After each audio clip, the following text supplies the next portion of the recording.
Peter Navarro, President Trump's top trade advisor, speaks to reporters outside the White House.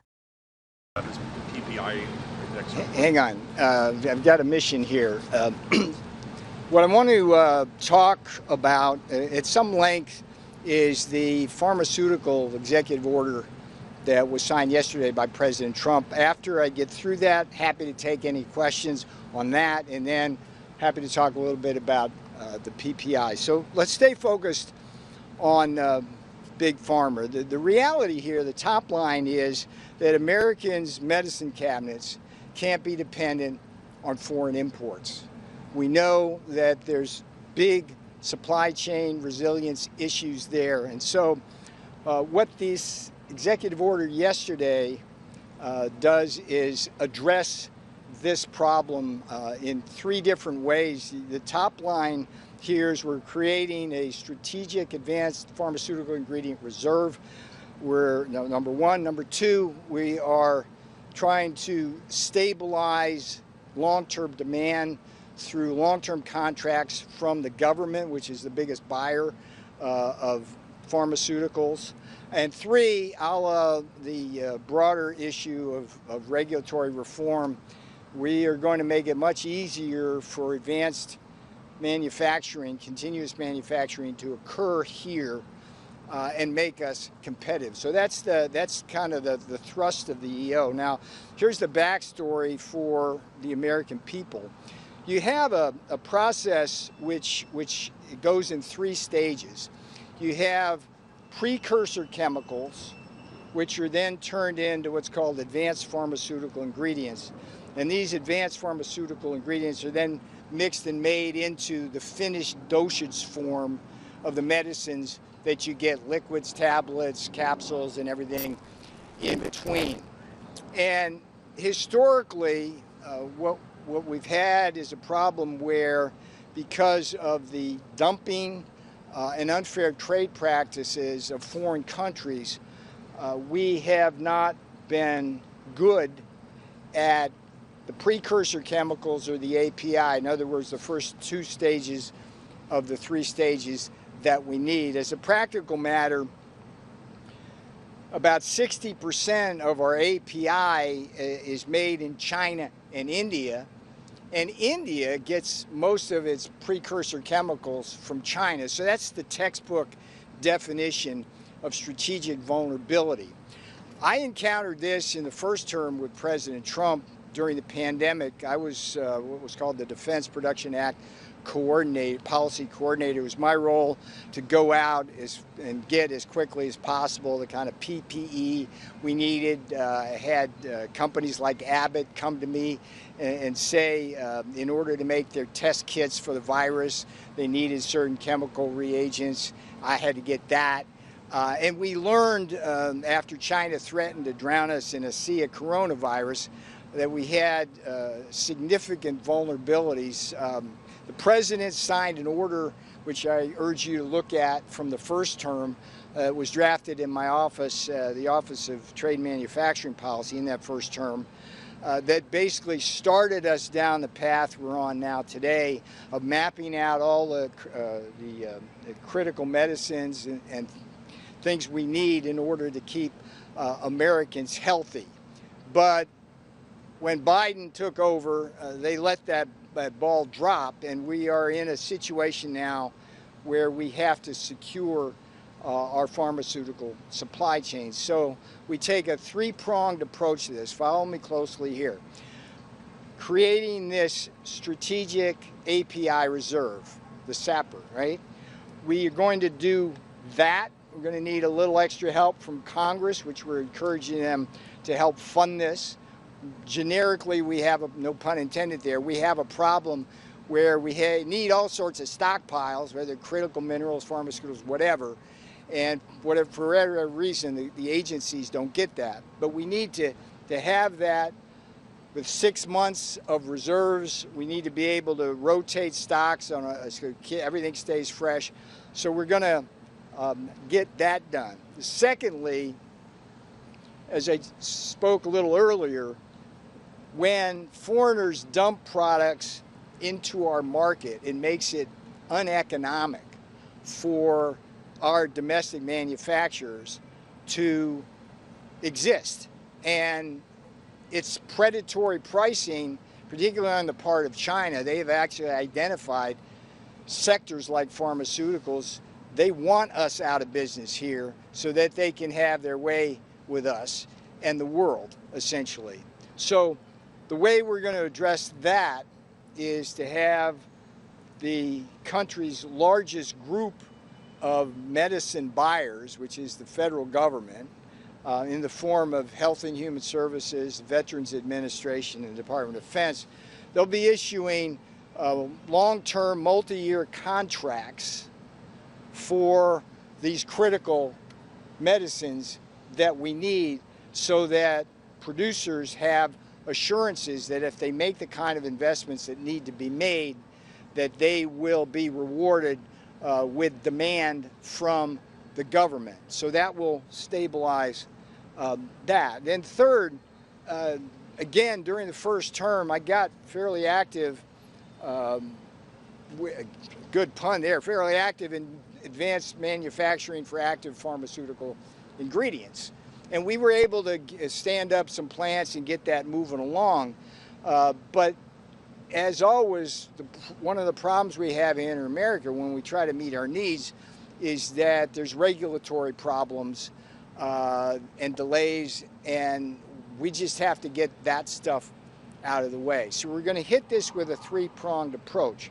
Now, as I'm speaking, the Department of Commerce is also working on a Section 232 action on pharmaceuticals. And if, as is almost certain to be the case, the Department of Commerce finds that the flood of imports of pharmaceuticals into this country are indeed a national security threat, there will be tariffs. So today's EO, coupled with tariffs, will provide everything the private sector needs in order to bring home our pharmaceutical manufacturing. So this is a good day for America.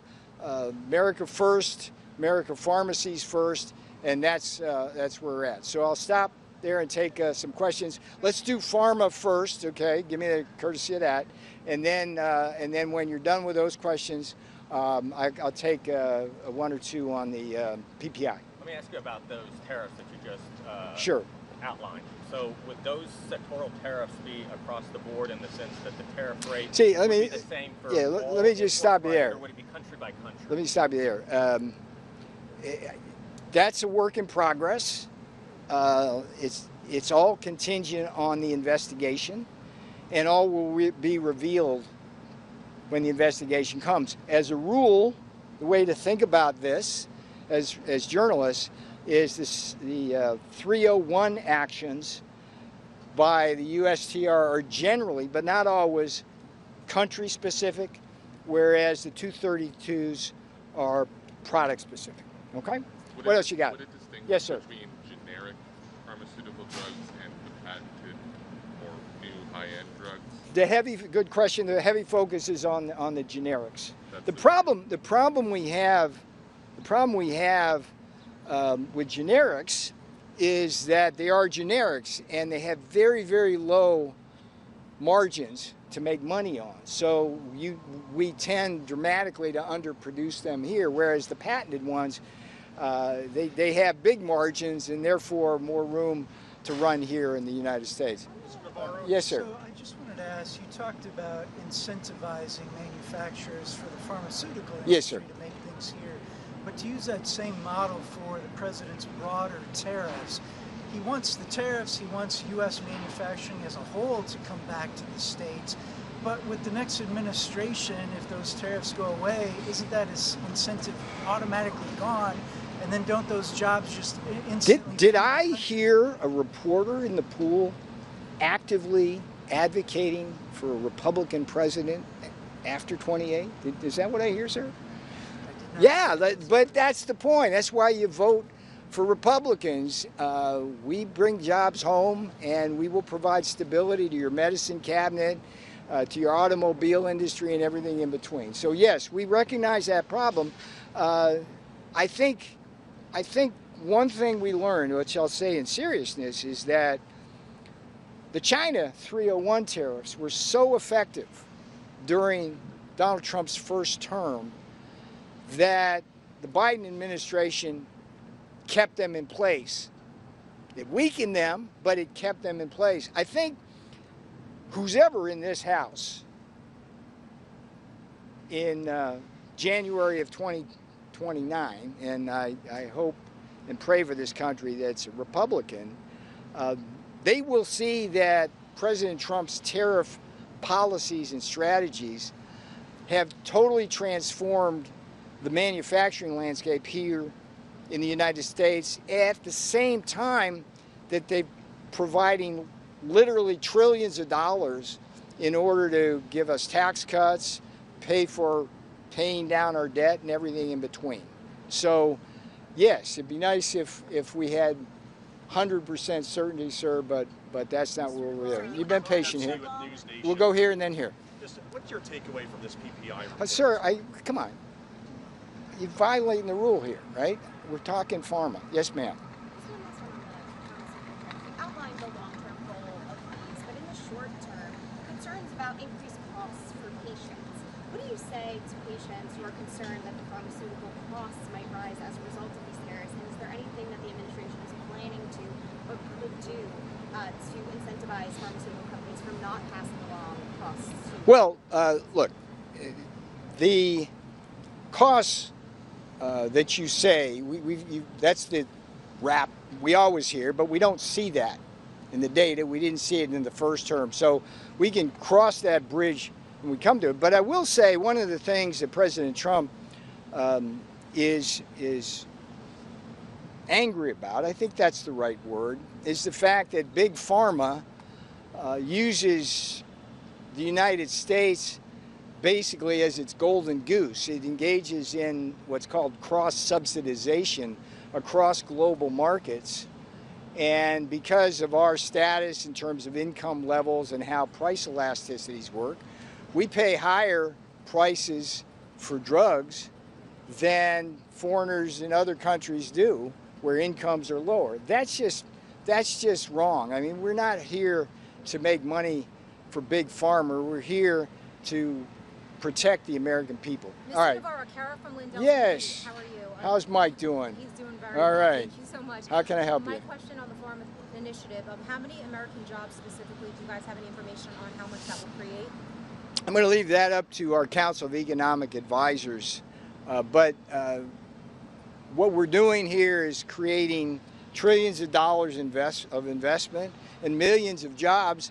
We'll get a good chunk of that. I think that this whole continuous advanced manufacturing revolution that this will help move forward will be a great thing for America. But the big beneficiary here is going to be Americans who need medicines. And this question earlier about what do you tell Americans about price? Look, if you can't get the medicines you need because foreigners are controlling that and using it to try to blackmail America, that's an untenable situation. All right, any more pharma questions? Anyone?